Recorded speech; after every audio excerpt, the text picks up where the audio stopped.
కవితమ్మ గురించి మాట్లాడుతున్నాడు, హరీష్ రావు గారి గురించి మాట్లాడుతున్నాడు. ఏందో నిర్ణయాలు ఇంకా ఎవరు వాళ్ళ కుటుంబ సభ్యుల గురించి మాట్లాడుతున్నాడు. వీళ్ళని దూరం చేసిండ్రు, వాళ్ళు నిలగొట్టిండ్రని. నిన్న ఎందుకో నీ సొంత అన్న కూతురు పెళ్ళి అయితే నీ కుటుంబ సభ్యులు రాలేదు ఎందుకు?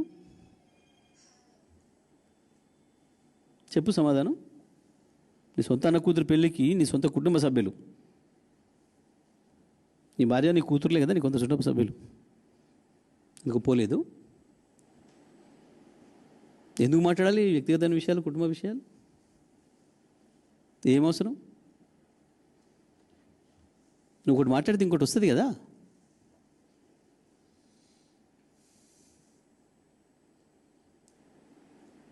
ఇంకా గోపీనాథ్ కుటుంబ వ్యక్తిగత విషయాలకు మాకేం సంబంధం ఉంటుంది పార్టీకి?